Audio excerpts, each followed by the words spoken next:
Hello students, good morning. Welcome back to your English class. Today we are going to study chapter number 4, The Treasure Within, from class 8 English NCERT supplementary reader book. This chapter is really an inspiration and a source of motivation for the students, and it suggests that you should always follow your instinct. The title says The Treasure Within. Treasure means खजाना, within means inside you, आपके अंदर जो मौजूद हो. But here the meaning of these words, treasure within, is not same as it applies in general. Here it applies in a very deep manner.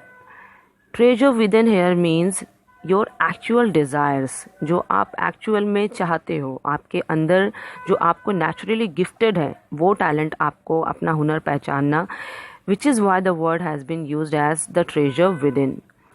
Before you read, every child is a potential achiever and it's different from other children in his style of learning and area of interest. तो हर एक बच्चे के अंदर अपना जो potential होता है, उसका अपना टैलेंट हुनर होता है और उसकी अपनी स्टाइल होती है लर्निंग करने की, सीखने की जो उसकी क्षमता होती है, जो उसकी कैपेसिटी होती है, वो अलग अलग होती है और उसका इंटरेस्ट भी अलग अलग होता है. Read the interview that follows. It is based on a conversation between Miss Bela Raja, editor of Spurge, a newsletter from the Resource Center, the Valley School, Bangalore, and Mr. Hafiz, contractor, one of India's leading architects. तो ये जो chapter है वो एक newsletter से लिया गया, extract किया गया है और ये एक इंटरव्यू है किसके बीच में, मिस बेला राजा जो कि स्पर्स न्यूज़पेपर की एडिटर है और मिस्टर हफीज़ के बीच में जो कि कॉन्ट्रैक्टर है और वो इंडिया के बहुत ही फेमस और नामी कॉन्ट्रैक्टर है. इनके बारे में let me give you an introduction of him. That Hafiz contractor was born in 1950 and he did his graduate diploma in architecture from Mumbai in 1975 and completed his graduation from Columbia University, New York, USA on a Tata scholarship. तो mister Hafeez बहुत ही ज़्यादा famous है, architect हैं और उनके under में बहुत ही एक बड़ा फर्म जो कि उन्होंने 1982 में स्टार्ट किया था सिर्फ 2 लोगों के साथ, मीन्स उसकी स्टाफ में सिर्फ 2 लोग थे, लेकिन आज के टाइम पे उनकी जो कंपनी है, उनका जो फर्म है, उसमें अब 350 एम्प्लॉयज़ हैं और ये इंक्लूड करते हैं senior associate architects, interior designer, draftsman, civil engineering team और जो कि अलग अलग वेरियस प्रोजेक्ट्स पे काम कर रहे हैं, जैसे corporate offices, banking, financial institution और township airports, railway stations etcetera. So उन्हीं का ये इंटरव्यू है जो कि मिस बेला राजा ने लिया है. Let's get into the reading. But before that let me tell you that Hafeez Contractor was an unhappy school boy. Means वो अपने बचपन में जब वो एज ए स्टूडेंट थे तो उन्हें बिल्कुल भी पढ़ाई में दिल नहीं लगता था, वो स्टडीज़ में ज़्यादा इंटरेस्ट नहीं लेते थे, सबसे ज़्यादा वो मैथमेटिक्स को पसंद नहीं करते थे और ये सब्जेक्ट को देखते उनको शिवरिंग हो जाती थी, वो कांपने लगते थे. तो इस तरह से उनको ये एक टेरिबल नाइटमेयर की तरह लगता था. तो let's see the interview now. HC means Hafiz contractor, BR means Bela Raja, the editor. HC says, I used to have these terrible nightmares, only now over the last 4 to 5 years it seems to have disappeared. तो Hafeez contractor कहते हैं कि मुझे बहुत ही terrible nightmare means बुरे सपने की तरह आते थे और अब करीब पिछले 4-5 सालों से ये गायब हो चुके हैं, अब ये डिसअपेयर हो चुके हैं. Bela Raja ask again, what nightmare are you talking about and why do you think it has disappeared now. तो आप किस बुरे सपने के बारे में बात कर रहे हैं और आपको क्यों लगता है कि अब वो डिसअपेयर हो चुका है. HC says, I used to get continuous nightmares about appearing for a maths examination where I did not know anything. Now the psyche must have gotten over it. I don't have to think about education and there is absolutely no time to get nightmares. Psyche means mind और mentality. तो इस पे हफीज़ कहते हैं कि मैं continuously means लगातार बुरे सपने देखता था कि मैं कोई मैथ्स एग्जामिनेशन में बैठा हूँ और उसको फेस कर रहा हूँ और उस वक्त मुझे कुछ आ नहीं रहा है. तो आप समझ सकते हो कि उस वक्त क्या टेरिबल फीलिंग्स होती है. तो उस सपने में भी उनको इसी तरह से फीलिंग, बहुत ही टेरिबल फीलिंग होती थी, लेकिन अब उनका जो माइंड है वो ये सारी चीज़ें भूल चुका है और करीब 4-5 सालों से अब उनको ऐसा लगता है कि वो ये जो भी नाइटमेयर उनको आया करते थे वो गायब हो चुके हैं और उनके पास अब इतना टाइम नहीं है उन बुरे सपनों के लिए, और उनको अब रियलाइज़ हो चुका है कि उनको एजुकेशन के बारे में सोचने की ज़्यादा ज़रूरत भी नहीं है. Why, let's see further. Bia says, tell us something about your earliest memories in school. SC, in the first and second year, I was a good student. After I reached the third standard, I simply lost interest and I never studied. तो इस पे बेला राजा पूछते हैं कि अपने earliest memories, जो आपकी शुरुआती के दिनों में जो स्कूल में आपकी यादें हैं, उनके बारे में बताइए कुछ. हाफिज़ कॉन्ट्रैक्टर कहते हैं कि फर्स्ट और सेकेंड ईयर में तो मैं थोड़ा बहुत गुड स्टूडेंट था, लेकिन थर्ड स्टैंडर्ड तक पहुँचते पहुँचते मैं सारा का सारा इंटरेस्ट लूज़ कर चुका था. मीन सारा इंटरेस्ट ख़त्म हो गया था मेरा पढ़ाई में, और फिर उसके बाद मैंने कभी पढ़ाई नहीं की अच्छे से. I use to be interest in games, running around, playing jokes and pranks on others. I would copy in class during exam times. I would try to get hold of examination paper that had been prepared and studied, as I could not remember things that had been taught to me in class. वो कहते हैं कि मुझे बस games और sports में ही interest था. मैं बस दौड़ा करता था और दूसरों पर जोक्स करता था, प्रैंक्स करता था, और एग्ज़ाम के टाइम पे सिर्फ कॉपी करके पास होता था. तो मुझे याद नहीं है कि क्लास में मुझे कुछ भी जो भी पढ़ाया गया हो मैं वो भूल जाता था. मुझे कभी भी कुछ याद नहीं रहता था उस वक्त.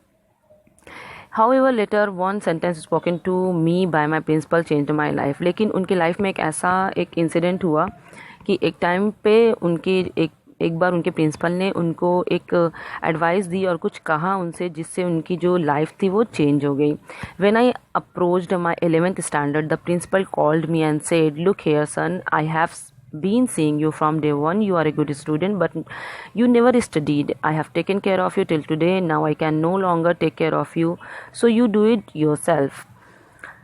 तो उसके बाद उन्होंने बताया कि जब वो 11th स्टैंडर्ड में पहुँचे थे स्कूल टाइम पे, तो उनके प्रिंसिपल ने उन्हें बुलाया और कहा कि देखो बेटा, मैं तुम्हें बहुत टाइम से देख रहा हूँ, मीन्स हम स्टार्टिंग पॉइंट से मैं तुम्हें देखता आ रहा हूँ, ऑब्जर्व करता आ रहा हूँ. तुम एक अच्छे स्टूडेंट हो, लेकिन तुम पढ़ाई नहीं करते हो, बिल्कुल भी पढ़ाई नहीं करते हो. मैंने हमेशा से तुम्हारा केयर किया है, लेकिन अब मैं नहीं कर पाऊँगा. अब तुम्हें अपना केयर खुद से करना पड़ेगा. He talk to me for 5 minutes. You don't have your father. Your mother has worked so hard to bring you up and paid all your fee all these years, but you have only played games. Now you should rise to the occasion and study. I used to be very good sportsman. I had been the senior champion for so many years, and I also was the cricket captain. I used to play every game, but that year I did not step out onto the field. तो उनके principal ने उनसे कहा, 5 minute तक करीब उन्होंने बात की और उनसे कहा कि तुम्हारे फादर नहीं है और तुम्हारी जो मदर हैं बहुत ही मुश्किल से वो अर्निंग करती हैं और तुम्हारे लिए फ़ीस पे करती हैं वो, और इतने सालों से फ़ी पे करती हुई आई हैं, लेकिन तुमने बिल्कुल भी पढ़ाई नहीं की, सिर्फ तुम खेलते हो. अब ये टाइम आ चुका है कि तुम पढ़ाई करना स्टार्ट कर दो. तो ऑफिस कॉन्ट्रैक्टर ने कहा कि मैं एक अच्छा स्पोर्ट्समैन था स्कूल टाइम पे, और मैं सीनियर चैम्पियन भी था, अपने क्रिकेट कैप्टन था टीम का, लेकिन मैंने उस साल गेम नहीं खेले थे.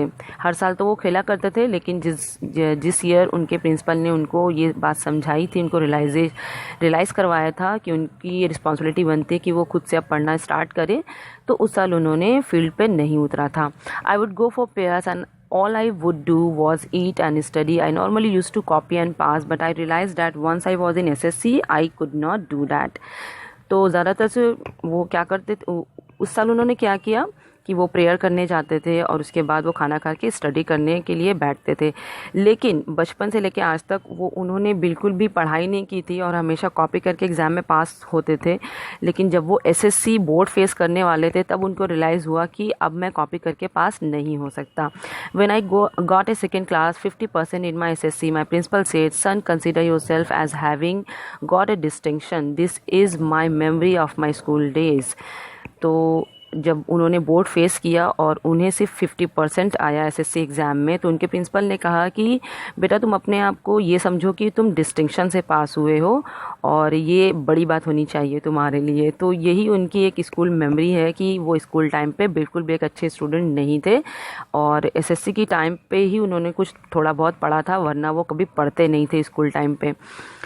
As I did lots lots of other things. See, as far as my things are concerned, I can't remember, I forgot things very easily. To remember, I have to see things as a photograph. वो कहते हैं कि मैं बहुत कुछ किया करता था पढ़ाई के अलावा, और मुझे कुछ अच्छे से याद भी नहीं है. अगर मुझे कुछ याद करना होता है तो मैं फ़ोटोग्राफ्स को देखता हूँ, तब उससे जुड़ी यादें मुझे याद आती हैं. I read a book and I can remember the matter as a photograph but not through my mind. That is how it works. तो मैं कोई भी फ़ोटोग्राफ देख के उसको याद कर लेता था, लेकिन अगर बिना उसके मैं उसको बिल्कुल भी याद नहीं रख पाता था. तो इस तरह से उनका जो माइंड था, जो ब्रेन था, वो स्कूल टाइम पे वर्क करता था. Now BR says, when you were in school and you were doing badly, did the teachers pull you up and how did you feel?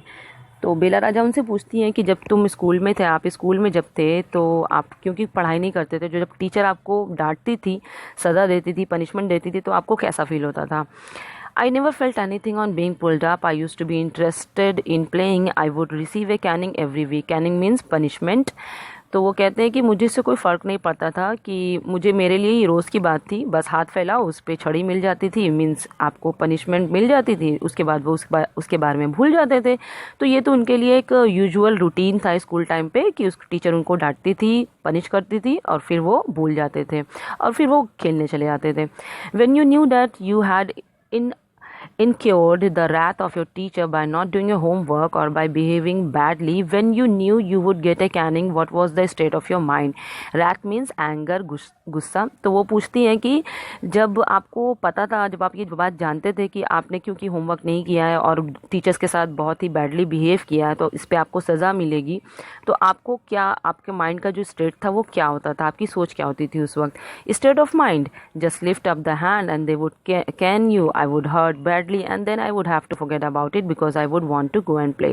तो उन्होंने बोला कि स्टेट ऑफ माइंड क्या होता है. उस वक्त तो मुझे कुछ इसका एहसास भी नहीं होता था. मैं बस हाथ फैलाता था, उस पर छड़ी मिलती थी और थोड़ा सा दर्द होता था, फिर मैं उसके बारे में भूल के खेल में लग जाता था. यू नेवर फेल्ट इनसिक्योर और थ्रेटन्ड. आपको कभी इनसिक्योर नहीं फील हुआ या आपको कभी थ्रेटन्ड फील नहीं हुआ? I was just interested in playing and nothing else. I was most interested in funny pranks. One day I did not want to study, so I created a distraction for one whole hour we played चोर police. तो उन्होंने कहा कि मैं सिर्फ, मेरा जो interest था वो सिर्फ और सिर्फ खेल में था और मैं उसके अलावा कुछ नहीं करता था, और मैं ज़्यादातर से फ़नी प्रैंक्स भी करता था दूसरों को सताने के लिए. एक दिन उन्होंने क्या किया कि जिस दिन उनको पढ़ाई नहीं करनी थी, तो उन्होंने एक डिस्ट्रैक्शन क्रिएट किया दूसरे बच्चों के लिए भी, और 1 घंटे तक करीब उन्होंने चोर पुलिस ही खेला, means hide and seek game खेला. Every Saturday we were allowed to go into town to see a movie. So what I would do was have no lunch and collect money from 40-50 students and run and buy the tickets. On my way back I would eat to my heart's content. तो उसके बाद उन्होंने कहा कि हर Saturday को उनको allow होता था, कि क्योंकि वो बोर्डिंग स्कूल में पढ़ते थे, बोर्डिंग स्कूल में उनको सैटरडे ही सिर्फ परमिशन थी, कि उन बच्चों को परमिशन थी कि वो बाहर कहीं मूवी देखने या कहीं भी घूमने जा सकते हैं. तो वो क्या करते थे, सैटरडे को करीब 40-50 स्टूडेंट्स से मनी कलेक्ट करते थे. पैसे कलेक्ट करके वो फिर किसी मूवी के लिए टिकट खरीदते थे, और फिर उसके बाद वो अपने दिल का उनके जो मज़े का खाना होता था, जो उनको पसंद था, वो खाते थे. I used to be the leader of a gang. We would have gang fights and planned strategies. These things used to interest me more than any academics. तो उनकी जो एक पूरी गैंग हुआ करती थी, मीन्स जैसे आप फ्रेंड सर्कल देखते हो, तो उनकी एक गैंग हुआ करती थी, और वो उस गैंग में बहुत ही ज़्यादा उन लोगों की स्ट्रैटेजीज चलती थी, प्लानिंग करते थे सब सारे फ्रेंड्स एक साथ मिलके. तो ये सारी चीज़ें उनको ज़्यादातर से इंटरेस्ट देती थी किसी भी पढ़ाई के अलावा, और वो उस गैंग के लीडर भी थे. Students used to took my textbook for the following year because they were almost brand new. I probably opened them one day before exams. तो वो बोलते थे कि स्टूडेंट्स जो होते थे, उनके जो फेलो स्टूडेंट्स होते थे, वो उनकी टेक्स्ट बुक को ख़रीद लेते थे, ले लेते थे, क्योंकि वो एक ऑलमोस्ट न्यू ब्रांड की तरह ही थी. मीन्स कभी उन्होंने हाथ नहीं लगाई थी. अब एक्चुअली जब आप बुक्स को नहीं पढ़ोगे तो जाहिर सी बात है वो बिल्कुल न्यू ही रहेंगी. तो इस तरह से वो भी कभी पढ़ते नहीं थे, सिर्फ एग्ज़ाम के पहले ही कभी 1-2 बार खोल लेते थे. तो जो उनके फेलो स्टूडेंट्स थे और फॉलोइंग ईयर के लिए वो लोग उनसे नोटबुक्स ले लेते थे. How did you get into the fields of architecture. तो इस पे BR ने पूछा कि आप फिर आर्किटेक्चर की फील्ड में किस तरह से आए. HC says in the college for architecture, nobody who had got below 80 to 85% was allowed to enter. I had only 50%. I wanted to join the army. I got my admission letter, but my aunt tore it up. Then I decided that I wanted to join the police force. तो उन्होंने कहा कि architecture का जो college था उसमें 80 और 85% के नीचे किसी को भी एंट्री या एडमिशन अलाउ नहीं था, और मेरे तो सिर्फ 85% आए थे। तो मैंने सोचा कि मैं आर्मी ज्वाइन कर लेता हूँ, और उनको एडमिशन भी लेटर भी मिल गया था, लेकिन उनकी जो आंट थी उन्होंने उसको तोड़ कर दिया, फाड़ दिया था। फिर उन्होंने डिसाइड किया कि वो पुलिस फोर्स ज्वाइन कर लेंगे, लेकिन his mother said, don't join the police force, just do your graduation. So I went to Jai Hind College in Mumbai. तो उनकी जो मम्मा थी, उनकी जो मदर थी, उन्होंने मना कर दिया कि नहीं, पुलिस फोर्स नहीं ज्वाइन करना है, अपना ग्रेजुएशन कंप्लीट करो। तो इसके लिए उन्होंने मुंबई के एक फेमस कॉलेज जय हिंद कॉलेज में एडमिशन लिया। There I was to either take French or German. Though I had studied French for 7 years, I did not know 7 words of French. So I took German. Then my German teacher died. The college told me that I could change the college or take French. Now who would give me admission in another college? I had got admission to Jai Hind by influence. So I thought, okay, I'll take French, and I started learning French again. I learned it from my cousin. She was an architect's wife. I was going to an architect's office to learn French. तो उन्होंने बोला कि जय Hind college में उन्होंने admission लेने के लिए उन्होंने सोच लिया, और उसके बाद उस कॉलेज में उनके पास 2 ही ऑप्शन थे कि या तो वो फ्रेंच पढ़ें या फिर जर्मन। तो क्योंकि उन्होंने बचपन में 7 सालों तक फ्रेंच पढ़ा तो था स्कूल टाइम पे, लेकिन उनको 7 वर्ड्स भी नहीं आते थे फ्रेंच के, और इसलिए उन्होंने सोचा कि चलो जर्मन ले लेते हैं। लेकिन उन्होंने जर्मन जब ऑप्ट कर लिया तो उनकी जो जर्मन टीचर थे वो मर गए, उनकी डेथ हो गई। तो अब कॉलेज वालों ने कहा कि या तो तुम कॉलेज चेंज करो या तो तुम्हें फिर फ्रेंच पढ़ना पड़ेगा। तो फिर उनके पास कोई ऑप्शन नहीं था, क्योंकि बड़ी मुश्किल से किसी सिफारिश से उन्होंने जय हिंद कॉलेज में एडमिशन लिया था। तो इस तरह से उन्होंने कहा कि ठीक है, तो अब मुझे फ्रेंच पढ़ना ही पड़ेगा। तो उन्होंने फिर फ्रेंच ऑप्ट कर लिया, ले लिया, और वो फ्रेंच पढ़ने के लिए अपने कज़िन के पास जाते थे। उनके जो कज़िन थी, उनके जो हस्बैंड थे वो एक आर्किटेक्चर थे, तो उसी आर्किटेक्ट के ऑफिस में वो रोज़ जाते थे फ्रेंच लर्न करने के लिए। BR, was it then that you decided you wanted to do architecture? तो उन्होंने बोला कि क्या तभी डिसाइड किया था आपने कि आपको आगे चल के आर्किटेक्चर बनना है? HC says actually it all happened quite by chance. उन्होंने कहा कि ये सब कुछ एक इत्तेफाक की बात थी, एक चांस था उस वक्त, क्योंकि in the architect's office I saw somebody drawing a window detail. Window detail is very advanced drawing. I told him that his drawing was wrong, that the window he had drawn would not open. He then had a bet with me, and later he found that indeed his drawing was wrong. My cousin's husband was surprised. He asked me to draw a few specific things, which I immediately did. तो उन्होंने कहा कि एक बार क्या हुआ था, उसी architect office में जब वो पढ़ने के लिए वहाँ गए थे तो उन्होंने देखा किसी को एक विंडो का ड्राइंग बनाते हुए। विंडो खिड़की का जो डिज़ाइन होता है वो बहुत ही मुश्किल काम होता है, एडवांस ड्राइंग होती है वो। तो उन्होंने देखते ही हफीज़ जी ने उसको देखते ही कह दिया था उस इंसान से कि जो तुमने ड्राइंग बनाई है उस विंडो की वो गलत है, और ये विंडो कभी खुलेगी नहीं। तो उस पर उन्होंने उससे बेट लगा ली, शर्त लगा ली, और उसके बाद में जब वो कंप्लीशन के टाइम पे जब वो बनाना स्टार्ट किया तब वाकई में वो खिड़की नहीं खुल रही थी। तो इस तरह से उनकी बात सही साबित हुई, हफीज़ कॉन्ट्रैक्टर की बात सही साबित हुई, और उनके जो कज़िन थे जो कज़िन के जो हस्बैंड थे वो बहुत सरप्राइज़ हो गए इस बात पे, और वो उनको ऑब्ज़र्व करने लगे, और उनको कुछ चीज़ें दी उन्होंने, कुछ डिज़ाइन बनाने के लिए दिया जो कि उन्होंने इमीडिएटली तैयार करके उनको शो कर दी। He asked me to design a house and I design a house. After that he told me to drop everything and join architecture. We went to meet the principal of the college. The principal warned me, I will allow you to take part in the entrance exam, but if you do not well I will not allow you to join. तो उनके जो cousin के जो husband थे architect थे वो भी, तो उन्होंने कहा कि सारी चीज़ें अब छोड़ दो, तुम्हारा जो इंटरेस्ट है वो मेन है आर्किटेक्चर में, तो तुम्हें अब आर्किटेक्चर बनना है, ये डिसाइड कर लो। तो इसके लिए उन्होंने एक थोड़े बहुत उनको हाउसेस की डिज़ाइन तैयार करने के लिए दिया, उन्होंने बना के दिखा दिया। तो इसके बाद वो लोग क्या करते हैं, अपने प्रिंसिपल के पास जाते हैं कॉलेज के, और प्रिंसिपल उनको पहले तो वार्न करता है, फिर उसके बाद कहता है कि मैं इंट्रेंस एग्ज़ाम आपका लूँगा, और अगर इसमें तुमने अच्छा किया फिर तो तुम ज्वाइन कर सकते हो, अगर नहीं किया तो फिर कोई चांस नहीं है।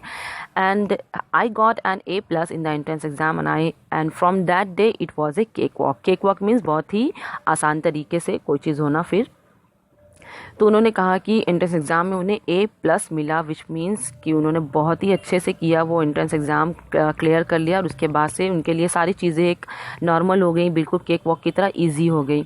I had never made a plan but I knew how something looked like from the top. I had never known what A section was but I knew if you cut A plan what it would look like. I stood first class first throughout after that. तो उन्होंने बोला कि मैंने कोई plan तो नहीं बनाया था, लेकिन मैं ऊपर से टॉप मैं देख सकता था कि नीचे की जितनी भी मीन्स उनको बहुत ही ज़्यादा एक उनका जो टैलेंट यही था कि वो देख के ही समझ जाते थे डिज़ाइंस को, बहुत ही अच्छे से ऑब्जर्व करते थे वो. और उसके बाद उन्होंने बहुत ही अच्छे से हमेशा उन्होंने फिर टॉप करना स्टार्ट कर दिया. I stood first class first throughout after that. I believe that all this understanding came from what I used to play and do during school. अब उन्हें रियलाइज़ होने लगा कि जो कुछ उन्होंने बचपन में स्कूल में किया था, इन सब के वजह से ही उन्हें ये सारी चीज़ें समझ में आ रही थी. I had a friend called Behram Diveshia. We used to have competition between us for designing forts, guns and ammunition. Ammunition means गोला बारूद जो बनाते हैं. Each of us would design something in an effort to be different. तो उन्होंने कहा कि बचपन में वो क्या करते थे, उनका जो एक दोस्त था बहरम, उनके साथ वो कंपटीशन करते थे और वो लोग मिलके बहुत सारे फोर्ट्स की, बहुत सारे गन्स की, बहुत सारे गोला बारूद जो होते हैं एम्यूनेशन, उनकी डिज़ाइन तैयार करते थे और वो लोग एक दूसरे से डिफरेंट बनाने के लिए सोचा करते थे कि किसका ज़्यादा बेटर बनता है. In school when I was in the second और third standard, one of my teacher Mrs Gupta saw my sketches and told me, see, you are useless in everything but your sketches are good. When you grow up you became an architect. I did not know at that time but she was right. Later after I became an architect I went back to meet her and tell her. तो उन्होंने कहा कि उनकी जो sketches थी उनके school time पे एक टीचर मिसेस गुप्ता ने देखी थी उस वक्त, और उन्होंने कहा था कि वैसे तो तुम यूजलेस हो बाकी चीज़ों में, लेकिन तुम्हारे जो स्केचेस हैं वो बहुत अच्छे हैं, इनको देख के मैं कह सकती हूँ कि तुम आगे चल के एक आर्किटेक्ट बनोगे, अच्छे आर्किटेक्ट बनोगे. उस वक्त तो उन्होंने उनकी बात पे ध्यान नहीं दिया था और ना ही उन्हें पता था कि वो एक्चुअल में सही होंगी, सही साबित होंगी आगे चल के. तो जब वो बाद में आर्किटेक्ट बन गए तब वो उनके पास गए, उनसे मिला और उनको ये बात बताई. BR, why do you think you did not like studies? Was it because you felt you could not cope, could not deal with the curriculum? तो BR ने उनसे पूछा कि आपको क्यों स्टडीज़ पसंद नहीं थी, क्योंकि आप कोप नहीं कर पा रहे थे उनके साथ, मीन्स मैनेज नहीं कर पा रहे थे आप उनके साथ, या फिर आपको करिकुलम पसंद नहीं था. I was very bad at languages, science and geography. I could deal with maths, was very bad. I just was not interested. I was studying for the sake of studying. What they taught me today, I would forget. After 2 days, I would not bother because there was no application of mine there to begin with. उन्होंने कहा कि मुझे languages को जो subject as like literature subject जो थे वो उनको बहुत बेकार लगते थे. साइंस ज्योग्राफी में भी वो थोड़ा बहुत डील कर पाते थे, लेकिन मैथ्स तो उनको बहुत ही ज़्यादा ख़राब दिखता था और वो बहुत ही बैड थे इसमें. उन्होंने कहा कि बस मेरा इंटरेस्ट ही नहीं था पढ़ाई में और मैं बस पढ़ाई के लिए पढ़ाई करता था, अदरवाइज़ उनको कोई इंटरेस्ट नहीं था. और उनको अगर कोई भी चीज़ वो सीखते थे 1-2 दिन बाद वो भूल जाते थे, क्योंकि उनको ऐसा लगता था कि वहाँ पे उस एजुकेशन सिस्टम में मीन्स स्कूल टाइम पे उनको ऐसा लगता नहीं था कि बहुत ज़्यादा एप्लीकेशन ऑफ माइंड यूज़ किया जाता था. मीन्स एक करिकुलम है, बस उसको आपको पढ़ना होता था. तो इस तरह से उनको लगता नहीं था कि कुछ भी क्रिएटिव वो कर पा रहे थे. BR, did you think that what they taught in school was boring, or did you feel that once you understood the concept of what was being taught you lost interest in the rest of the lesson?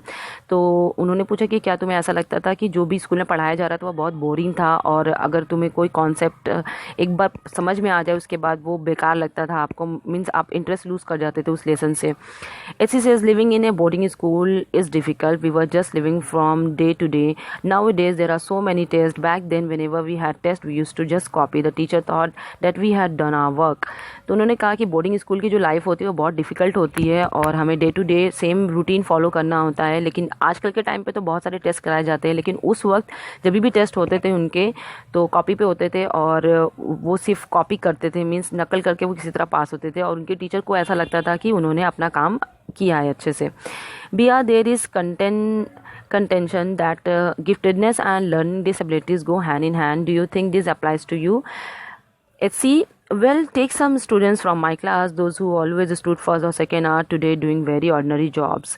तो उन्होंने कहा कि आपको ऐसा लगता है कि content जो गिफ्टेडनेस होती है और लर्निंग डिसेबिलिटीज़ होती है, मींस अगर कोई बच्चे के अंदर कुछ अलग टैलेंट होता है, कुछ नेचुरल गिफ्टेडनेस होती है उसको, और उसमें बहुत सारी लर्निंग डिसेबिलिटीज़ भी होती है, तो ये दोनों एक साथ ही चलती है। कि आपको ऐसा लगता है?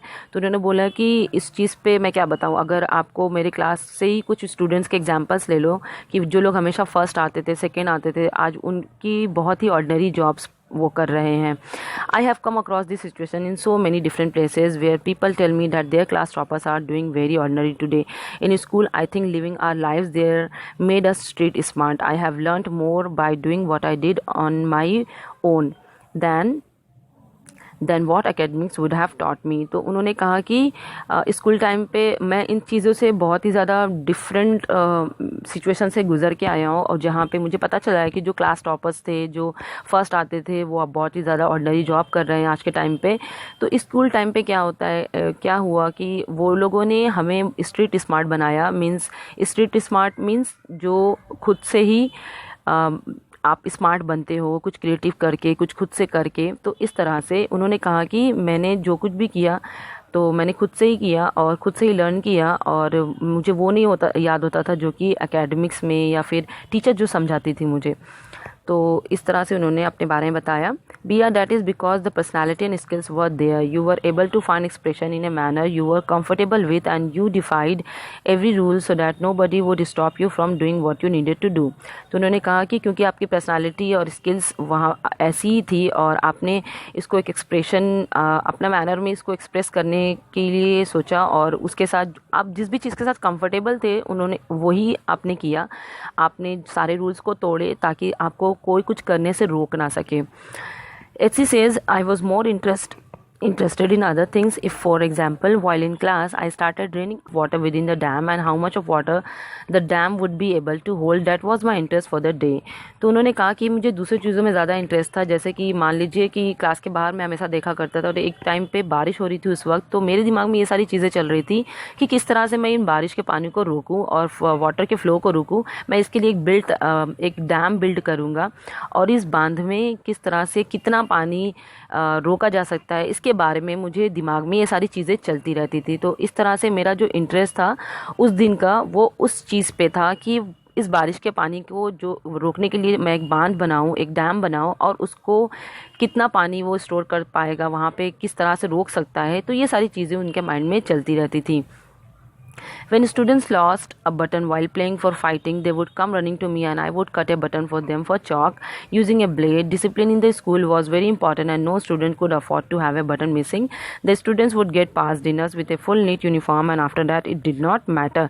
तो उन्होंने कहा कि जो उनकी जो लाइफ थी बोर्डिंग स्कूल में, वहाँ पे बहुत डिसिप्लिन हुआ करता था, और जब अगर किसी भी बच्चे की, किसी भी स्टूडेंट की बटन टूट जाती थी या फाइट करने में निकल जाती थी, तो वो क्या करते थे, वो जल्दी से इनके पास आते थे, और डॉक्टर जो हफीज़ कॉन्ट्रैक्टर थे वो उनके लिए चौक से ही एक बटन तैयार करते थे और उनके यूनिफॉर्म में टेम्परेरी लगा दिया करते थे। फिर वो लोग डिनर जैसे ही कंप्लीट होता था उसके बाद वो चले जाते थे वहाँ से, क्योंकि डिसिप्लिन वहाँ पे बहुत ही ज़्यादा इम्पॉर्टेंट होता है एक बोर्डिंग स्कूल में।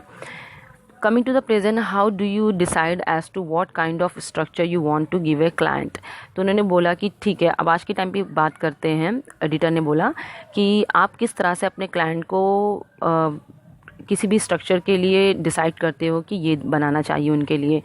HC ने कहा कि I look at the client's face, his clothes, the way he talks and pronounces, the way he eats, and I would know what his taste would be like. I can relate to people in a way that would be comfortable. I sketch very spontaneously on a paper on the spot. That paper I give to my people in the office. तो उन्होंने बोला कि simple है मेरे लिए, जो भी client मेरे पास आता है मैं उसको फेस देखता हूँ, उसके कपड़े देखता हूँ, किस तरह से वो बात कर रहा है, उसका किस तरह से प्रोनाउंसिएशन उसका कैसा है, या फिर वो किस तरह से खाता है, किस तरह से, मीन्स उसकी बॉडी लैंग्वेज से उनको पता चलता था कि उनका टेस्ट क्या होगा, और इसी बेस पे वो उनके लिए ड्राइंग स्केचेस तैयार करते थे स्पॉन्टेनियसली, मीन्स उसी वक्त तैयार करके उनको पेपर पे वो शो करते थे, और जिस पे जब वो अग्री कर जाते थे तो वो फिर वो अपने ऑफिस में वो लोगों को देते थे तैयार करने के लिए। यू डू इट इंस्टिंक्टिवली, तो उन्होंने बोला कि मीन्स ये आप खुद से ही करते हो, मीन्स आपके अंदर से ये चीज़ आती है, आपके माइंड में ये चीज़ आती है, खुद से ही आती है। तो इसी ने कहा कि call it instinct, call it's arithmetic, what ever, now it comes to me like mathematics, putting design, construction, psychology and sociology together and making a sketch from all that is mathematics.